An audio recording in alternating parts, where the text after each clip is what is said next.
चलिए वीडियो को स्टार्ट करते हैं। कहानी की शुरुआत में एक मॉडल की चैंपियनशिप चल रही होती है, जिसमें जीतने वाले को बहुत बड़ा अमाउंट मिलने वाला था। शेन अपनी दोस्त लैन को बोलती है, तुम ये चैंपियनशिप हार जाओ, मुझे जीतने दो। लैन मना कर देती है क्योंकि उसे अपने डैड के इलाज के लिए पैसे चाहिए थे। स्टेज पर लैन का नाम अनाउंस होता है, पर पैर पर सैंडल की वजह से चोट लग जाती है, जिस वजह से वो जा नहीं पाती। ये काम शिन का था और वो ये चैंपियनशिप जीत जाती है। लैन को हारने से ज्यादा इस बात का दुख था, अब वो अपने डैड का इलाज कैसे कराएगी। तभी वो अपने फ्रांसी लिंजी को एक रूम में जाता हुआ देखती है, जहाँ वो शिन को किस कर रहा था। लैन रोते हुए वहाँ से भाग जाती है। रास्ते में लैन की सैंडल एक होल में फंस जाती है। तभी एक कार से एक हैंडसम सा बंदा निकल कर आता है, तो यही हमारा हीरो वैन है। वैन उसे स्टूपिड बोल देता है। लैन बोलती, हाँ मैं स्टूपिड हूँ, तभी तो मेरे फियांसी ने मुझे इतना बड़ा फूल बना दिया। वैन को याद आता है बचपन में एक लड़की ऐसे ही रोती थी, जिसे वो चुप कराता था। वैन उसे ब्लेजर से कवर करता है और उसे अपनी बाहों में उठाकर डॉक्टर के पास लाता है। डॉक्टर दोनों को लवर समझ लेती है। वैन बोलता है, पर मैं तो इस लड़की को जानता भी नहीं हूँ। लैन उसे थैंक्स बोलती है और हॉस्पिटल के बिल चुकाने के पैसे भी देती है। वैन बोलता है, थैंक्स मत बोलो और दोबारा अपनी शक्ल भी मत दिखाना। तभी शिन भी लिंसी के साथ वहाँ आ जाती है। लिंसी बोलता, तो तुम मुझे धोखा देने का प्लान कर रही हो। शिन भी बीच में आग लगा देती है, जरूर ये लड़का गरीब होगा। लैन को गुस्सा आ जाता है। वैन उसे रोक लेता है, मेरी जान फालतू लोगों के मुंह मत लगो, ये कहकर वो उसे लेकर निकल जाता है। लैन गाड़ी में रो रही थी। वैन आंसू पूछने के लिए अपना बाजू आगे करता है। लैन उसे घुरने लग जाती है। वैन बोलता है, ऐसे देखो मत, मुझे डर है तुम मेरी एक्सपेंसिव कार को खराब कर दोगी। तभी लैन को हॉस्पिटल से कॉल आता है, आपके डैड की कंडीशन बिगड़ रही है। लैन भागी हुई हॉस्पिटल पहुंचती है। डॉक्टर बताता है, अगर आपने जल्दी इनकी सर्जरी का इंतजाम नहीं किया तो ये सरवाइव नहीं कर पाएंगे। यान भी ये सब सुन लेता है। तभी सेक्रेटरी आकर उसे एक फाइल देता है, जिस पर्सन को आप ढूंढ रहे हैं वो ये लड़की है। यान तो शॉक हो जाता है क्योंकि वो लड़की लैन थी। लैन उसे फ्रूट बास्केट देती है थैंक्स बोलने के लिए। यान बोलता, अगर तुम मुझे रिपे करना चाहती हो तो मुझसे शादी कर लो। लैन बोलती है, क्या तुम्हारा दिमाग ठिकाने पर नहीं है। वैन बोलता है, पता चला है तुम्हें अपने डैड को बचाने के लिए पैसों की जरूरत है, उसके लिए तुम्हें इस हैंडसम बंदे से शादी करनी होगी, फिर जो चाहे ले सकती हो। लैन बोलती है, पर मेरा तो ऑलरेडी बॉयफ्रेंड है। वैन बोलता है, इतनी जल्दी क्या है मुझे रिजेक्ट करने की, मैं उससे बहुत ज्यादा हैंडसम भी हूँ। ये बोलकर चला जाता है। तभी उसे उसकी असिस्टेंट का कॉल आता है, जल्दी ऑफिस आओ, शिन ऑफिस में तुम्हारे बारे में अफवाह फैला रही है कि तुमने लिंसी को धोखा दे दिया है। लैन लिंसी से आकर पूछती है, शिन कंपनी में रूमर्स क्यों फैला रही है। लिंसी बोलता है, मैं उसे रोक दूंगा, पर तुम्हें इस शो में जाना होगा, बस कैट वॉक करना है। अगर तुम ये करोगी तो मैं तुम्हारे धोखे देने वाली बात को भी भूल जाऊंगा, इवन कि तुम्हारे डैड के इलाज में भी हेल्प करूंगा। ये सुनकर लैन मान जाती है। नेक्स्ट डे लैन शो पर पहुंचती है, पर वहाँ जाकर पता चलता है यहाँ कोई कैट वॉक नहीं करनी, कोई उल्टा फुल्टा शो है, इसलिए वो वहाँ से भाग रही थी। लेकिन गार्ड उसे पकड़ कर तैयार होने को कहते हैं। तभी लैन आकर उन सब की धुलाई कर लैन को बचा लेता है। लैन उसे थैंक्स बोलती है फिर से बचाने के लिए। लैन बोलता है, मैंने तुम्हें थैंक्स का रीपे करने का तरीका बताया था। लैन बोलती है, ओके, और ये कहकर बेहोश हो जाती है। नेक्स्ट मॉर्निंग जब वो जागती है तो वो यान के घर थी। यान बोलता है, गुड मॉर्निंग मिसेस यान। लैन तो शॉक हो जाती है और मैरिज सर्टिफिकेट देखती है। क्या मैंने सच में इस आदमी को खुद को बेच दिया। यान बोलती है, तुम्हें तो खुश होना चाहिए, तुमने मेरे जैसे दबंग प्रेसिडेंट से शादी की है। लैन तो उसका घर देखकर बहुत ही ज्यादा खुश हो जाती है, ये तो मेरे सपनों जैसा घर है। यान बोलता है, मेरी प्यारी वाइफ, क्या तुम्हें काम पर नहीं जाना। लैन जाने लगती है। तभी उसके पैर में दर्द हो जाता है। यान उसकी चोट पर दवाई लगाता है, नेक्स्ट टाइम ऐसी लापरवाही मत करना। लैन बोलती है, मैं वो कंपटीशन जीतना चाहती थी। यान बोलता, फिर तो तुमने एकदम सही बंदे से शादी की है, क्योंकि मैं कभी अपनी वाइफ को हारते हुए नहीं देख सकता। लैन बोलती है, प्लीज इस शादी को सीक्रेट रखना, मैं नहीं चाहती और कोई बिखेड़ा खड़ा हो जाए। यान ओके बोल देता है। लैन को डॉक्टर का मैसेज आता है, लिंसी ने उसके डैड को किडनी देने से मना कर दिया है। लैन उसके केबिन में आती है, जो लिंसी सिंह के साथ था। गुस्सा तो लैन को होना चाहिए था, लेकिन उल्टा लिंसी ही उस पर भड़क पड़ता है। कल तुमने मेरा पूरा शो बर्बाद कर दिया, तुम्हारी वजह से मेरी कंपनी को काफी लॉस लॉस हुआ है। लैन बोलती है मेरी कोई गलती नहीं, वहाँ कैटवॉक का कोई शो नहीं था, पता नहीं क्या उल्टा फुल्टा शो था। शिन बोलती है पर पता चला पहले वाला लड़के के साथ तुम वहाँ से चली गई थी। लैन बोलती है एटलीस्ट मैं तुम्हारी तरह लोगों को धोखा नहीं देती। शिन उसे चाटा मारने वाली थी पर लैन उसे रोक लेती है और उल्टा उसे ही एक धर देती है। लैन लिंजी से ब्रेकअप कर लेती है। 6 मंथ का कॉन्ट्रैक्ट रह गया है, उसके बाद मेरा कॉन्ट्रैक्ट रिन्यू करने की भी कोई जरूरत नहीं है, ये बोलकर वो चली जाती है। तभी सेक्रेटरी आकर बताता है शिन की इमेज हमारी सिटी के लिए ठीक नहीं है, इसलिए वो लैन को ही ब्रांड एम्बेसडर बनाएंगे। ये दोनों तो शॉक हो जाते हैं। शिन के चाहने वाले फैंस लैन के डैड और उसे सिटी छोड़कर जाने को कहते हैं। शिन की जगह तुम एम्बेसडर नहीं बन सकती। तभी यह आकर उन्हें प्रोटेक्ट कर लेता है। डैड लैन को डांटते हैं। ये सब क्या चल रहा है? एक्चुअली में डैड लैन को एक मॉडल नहीं बनाना चाहते थे, इसलिए अभी तक लैन ने अपने डैड को नहीं बताया है कि वो एक मॉडल है। लैन अपने डैड से बचने के लिए बोल देती है मैं और यान शादी करने वाले हैं। डैड तो और भी ज्यादा भड़क जाते हैं। यान लैन को वहाँ से जाने को बोलकर डैड से बात करता है। यान बात कर आता है। लैन पूछती है क्या कहा डैड ने? यान बताता है वो मान गए हैं। लैन सोचती है इसने ऐसी कौन सी गुट्टी पिला दी है जो इतनी जल्दी मान गए। लैन पूछते है ये बताओ अब तुम शिन और लिंजी का क्या करोगी? क्या मेरी हेल्प चाहिए तुम्हें? लैन बोलती उन लोगों से तो मैं खुद ही निपट लूंगी। नेक्स्ट सीन में यान अपने एम्प्लॉय को बोलता है ध्यान रखना लिंजी की कंपनी को कोई भी कॉन्ट्रैक्ट ना मिल पाए। तभी एक एम्प्लॉय आकर बताता है मैं उसे पूरी तरीके से बर्बाद कर दूंगा। तभी सेक्रेटरी आकर बताता है लिंजी के आदमी लैन को उठाकर ले गए हैं। लैन उन आदमियों से बचते हुए भाग रही थी। तभी यह आकर उसे उनकी नजरों से बचा लेता है। लैन बेहोश हो जाती है। लिंजी अपने आदमियों पर गुस्सा कर रहा होता है तुम लोग एक भी काम ढंग से नहीं कर सकते। डॉक्टर लैन को चेक करने के बाद बताता है इसे कल तक होश आ जाएगा। नेक्स्ट मॉर्निंग लैन खाना बना रही होती है। लैन को उसके हाथ का बना खाना बहुत पसंद आता है और उसे थैंक्स भी बोलता है। लैन उसे थैंक्स बोलती है इतनी बार तुमने मुझे सेव किया है। लैन बोलता है तुम मेरी वाइफ हो, तुम्हें प्रोटेक्ट करना मेरी रिस्पॉन्सिबिलिटी है। नेक्स्ट से लैन की असिस्टेंट उसे दिखाती है तुम्हारी मैगजीन कवर आउट हो गया है और एम्बेसडर बनने के बाद वीवो पेज पर तुम्हारे 8 मिलियन फॉलोअर्स हो गए हैं। शिन भी ये सुन लेती है और बहुत ज्यादा जल जाती है। शिन लिंजी को आकर बोलती है तुमने तो कहा था सब संभाल लोगे, ये संभाला है?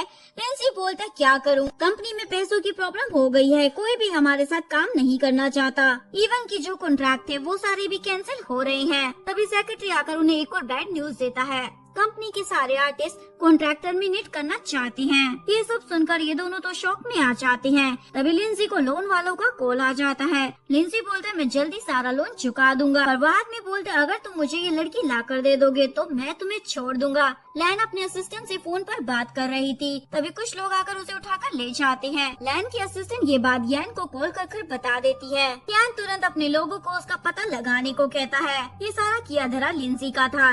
लैन को बोलता है मुझे पता चला तुम मुझे यान के साथ मिलकर धोखा दे रही हो, तुमने अच्छा नहीं किया। तभी डेथ वाला आदमी आ जाता है। ये लड़की कितनी प्रीटी है। तभी यान भी वहाँ पहुँच जाता है और अपनी जान को उन लोगों से सेव कर लेता है। नेक्स्ट डे यान लैन को बताता है मैंने उन लोगों पर केस कर दिया है, किसी को भी नहीं छोड़ूंगा। लैन बोलती है शायद मेरा और लिंजी का यही डी एंड होना था।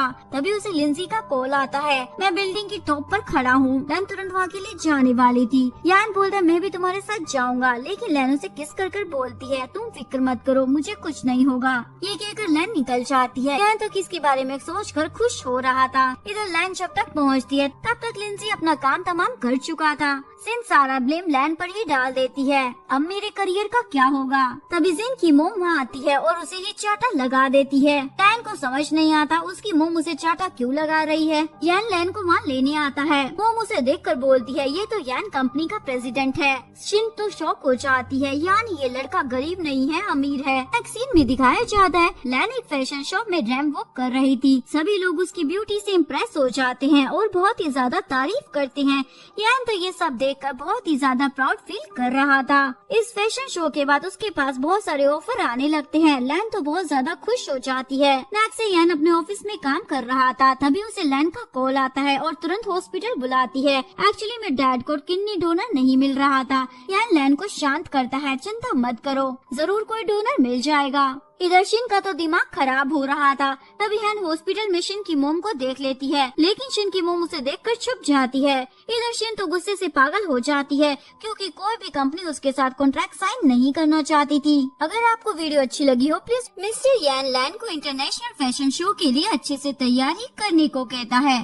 तभी वहाँ कैट आ जाती है। लैन को तो कैट बहुत पसंद है, पर यान डर की मारी भागने लग जाता है। इस चक्कर में दोनों बेड पर गिर जाते हैं। यान उसे किस करने वाला था। तभी टीवी पर न्यूज आती है, चिंग हेसंग कंपनी की सुपर मॉडल बन गई है। लैन को बाकी ट्रेनिस की बातों से पता चलता है हेसंग कंपनी का ओनर एक नंबर का लड़की बाज है, जिसके बाद वो शिन को आकर वॉर्न भी करती है। मिस्टर हे बिल्कुल भी अच्छा इंसान नहीं, पर शिन उसकी बात नहीं सुनती। नेक्स्ट सीन में आज इंटरनेशनल फैशन शो था। यान नोटिस करता है लैन की गर्दन पर रेड कलर के रैशेस हो गए हैं। ये काम शिन का था, ताकि लैन इंटरनेशनल शो में पार्टिसिपेट ना कर पाए। यान लैन को फटाफट से डॉक्टर के पास लाता है और इस प्रॉब्लम का सोल्यूशन पूछता है। डॉक्टर बताती है 7 दिन से पहले ये ठीक नहीं हो सकते। लैन तो बहुत ज्यादा डर जाती है। अब वो इंटरनेशनल फैशन शो में पार्टिसिपेट कैसे करेगी। तभी यान का सेक्रेटरी आकर बताता है हॉस्पिटल के बाहर रिपोर्टर्स का झुंड लग गया है, पता नहीं किसने उन्हें खबर दे दी। मिस्टर यान रिपोर्टर्स को हैंडल करता है। पीछे से लैन वहाँ से निकल जाती है। फैशन शो स्टार्ट होता है। शिन तो बहुत ज्यादा खुश थी, उसे लग रहा था लैन तो यहाँ नहीं आने वाली, पर तभी लैन की वहाँ एंट्री हो जाती है। सभी उसकी ब्यूटी की बहुत ही ज्यादा तारीफ करते हैं। एक्चुअली में लैन ने मेकअप की हेल्प से अपने रेड रैशेस को छुपा लिया था। यान को तो अपनी वाइफ पर बहुत ही ज्यादा प्राउड फील हो रहा था। शिन तो गुस्सा होकर वहाँ से चली जाती है। इस फैशन शो के बाद लैन और भी ज्यादा फेमस हो जाती है। इनके मेकअप आर्टिस्ट भी लैन के बारे में ही बातें कर रहे होते हैं। शिन को तो गुस्सा आ जाता है।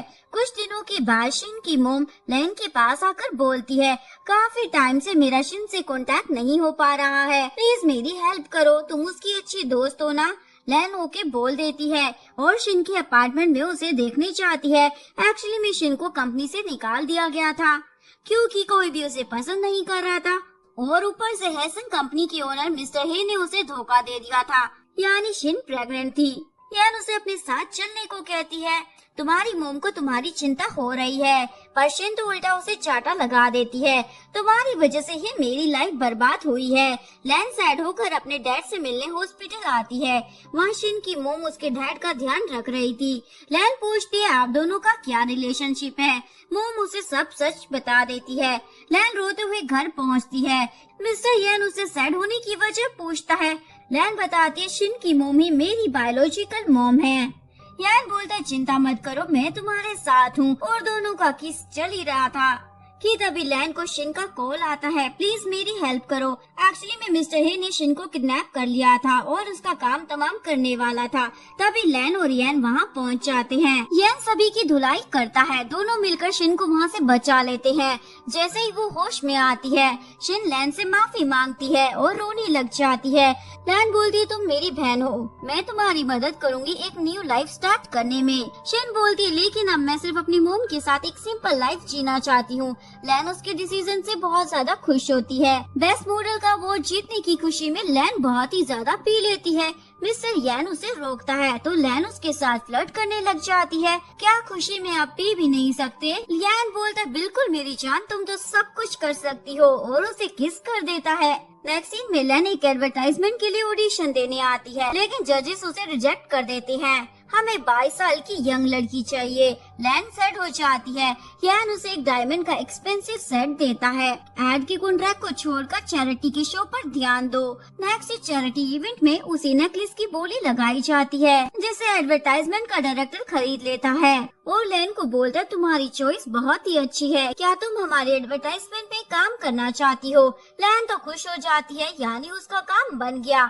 इसके बाद एक पेंटिंग की भी बोली लगाई जाती है। लैन देखती है ये तो वही पेंटिंग है जो बचपन में एक लड़की ने उसे बना कर दी थी। लैन तुरंत वो पेंटिंग खरीद लेती है जो मिस्टर सू देख रहा था।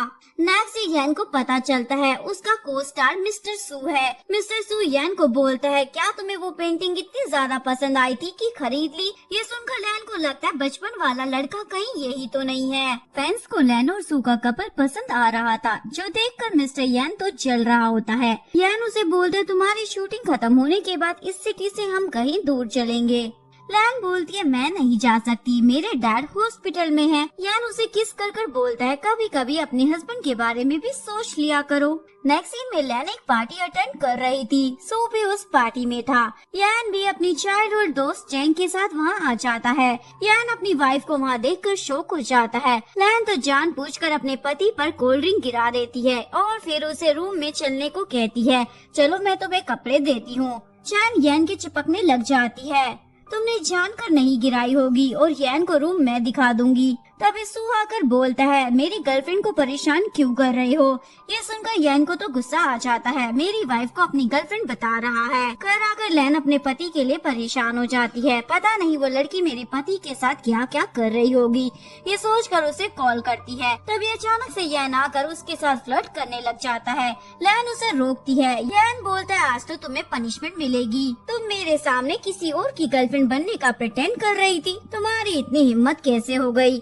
नेक्स्ट लैन सोशल मीडिया पर पोस्ट देखती है। चैन और मिस्टर यान का रिलेशनशिप है, इवन कि दोनों आज सीक्रेटली रात को मिलने वाले हैं। लैन भी उस जगह पर पहुंच जाती है, लेकिन यान वहाँ नहीं था, केवल चैन थी। रिपोर्टर्स आकर लैन को धक्का मार देते हैं चैन का इंटरव्यू लेने के लिए। तो लैन को साइड में लेकर आता है। क्या तुम ठीक हो? यान पूछती है क्या वो पेंटिंग तुमने बनाई थी? सो मना कर देता है। यान और चैन की रिलेशनशिप की खबरें आग की तरह फैल जाती है। यान उन सभी न्यूज को डिलीट करने का ऑर्डर अपने सेक्रेटरी को दे देता है। लैन अपने हस्बैंड से मिलने ऑफिस में आती है। चैन पूछती है तुम यहाँ क्या कर रही हो? लैन बिना जवाब दिए यान के साथ वहाँ से चली जाती है, जो चैन देखकर जल जाती है। मैं तुमको यान से खुद से नहीं छीनने दूंगी। सो वे रिपोर्टर्स को इंटरव्यू में बोल देता है वो और लैन रिलेशनशिप में है। लैन को भी इस इंटरव्यू के बारे में पता चल जाता है और वो सू के पास आती है और रिपोर्टर्स को सच बताने को कहती है, लेकिन सू उसके क्लोज आकर बोलता है मैं तुम्हें पसंद करता हूँ।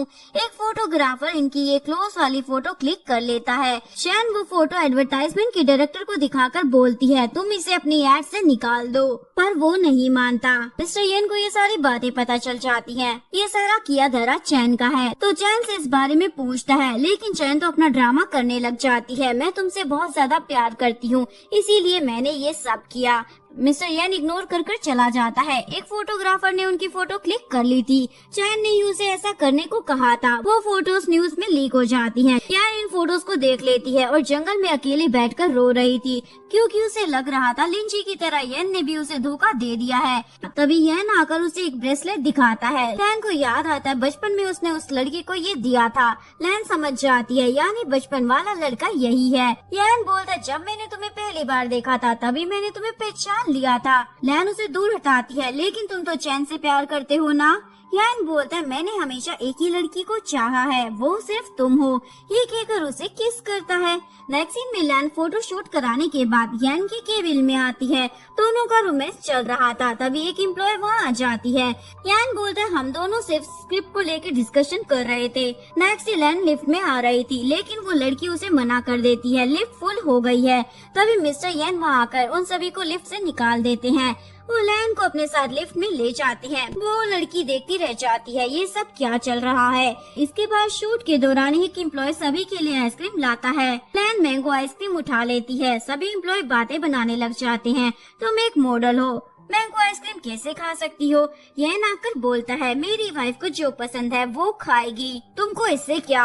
ये सब सुनकर लैन यान को साइड में लेकर आती है। ये सब तुम क्या कर रहे हो? यान बोलता है मैं सभी को बता रहा हूँ तुम मेरी वाइफ हो, स्पेशली उस सू के बच्चे को। लैन बोलती है तो तुम्हें जेलसी हो रही है? पर मैं सिर्फ मिसेस यान बनकर नहीं रहना चाहती, अपने बलबूते पर अपना नाम बनाना चाहती हूँ।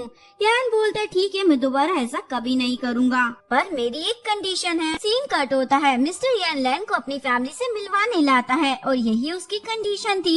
यान के पेरेंट्स को तो लैन बहुत ही पसंद आती है, लेकिन ग्रैंड माँ के नखरे तो बहुत ज्यादा थे, यानी लैन उन्हें नहीं पसंद आती। नेक्स्ट शूट के बाद सू यान से बातें करने की कोशिश कर रहा था।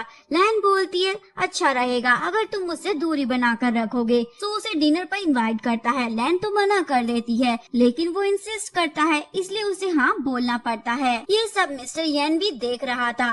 डिनर के बाद मैडम घर पहुँचती है। यन गुस्से से मुंह फुलाकर बैठा हुआ होता है। तभी वहाँ डॉग आ जाता है, जो देखकर यन डर जाता है।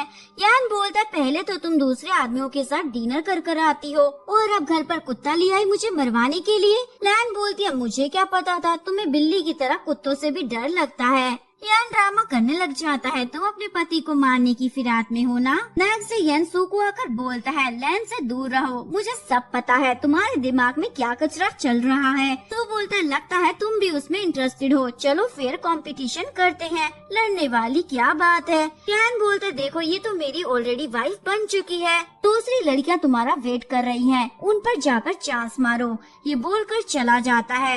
अचानक से लैन के डैड की तबीयत खराब हो जाती है। डॉक्टर तुरंत सर्जरी के लिए कहता है। लैन बोलती है, मेरी किडनी ले लो। डॉक्टर बताता है, आपकी किडनी मैच नहीं हो रही है। लैन बोलती है, ऐसा कैसे हो सकता है, ये मेरे बायोलॉजिकल डैड है। मॉम यहाँ पर सच बताती है, ये तुम्हारे असली डैड नहीं। ये सुनकर लैन को तो झटका लग जाता है, रात को भी सो नहीं पाती। यन उसे समझाता है, चाहे वो तुम्हारे रियल डैड ना हो, पर उन्होंने तुम्हें पाला है। नेक्स्ट से डैड की सर्जरी अच्छे से हो जाती है। लैन के रियल वाले डैड उनसे मिलने आते हैं। लैन तो उन्हें देखकर गुस्सा हो जाती है। रियल डैड लैन को बहुत सारे तोहफे देकर मनाने लग जाते हैं और बताते हैं, यंग एज में मैंने और तुम्हारी मॉम ने लिमिट क्रॉस कर दी थी, हमें माफ कर दो। अब लैन भी उन्हें माफ कर देती है, क्योंकि रियल डैड ने ही उसके डैड के लिए किडनी के डोनर का इंतजाम किया था। लैन और यन भी अपनी मैरिड लाइफ में बहुत ज्यादा खुश थे। तभी ग्रैंडमा उनके घर आ जाती है और लैन को साइड में बुलाती है और उन्हें अपनी खानदानी ज्वेलरी देती है। यानी ग्रैंडमा ने भी उसे एक्सेप्ट कर लिया था। यन ये देखकर बहुत ज्यादा खुश होता है। यहीं पर इस ब्यूटीफुल सी लव स्टोरी का डी एंड हो जाता है। अगर आपको वीडियो अच्छी लगी हो, प्लीज वीडियो को लाइक करें, चैनल को सब्सक्राइब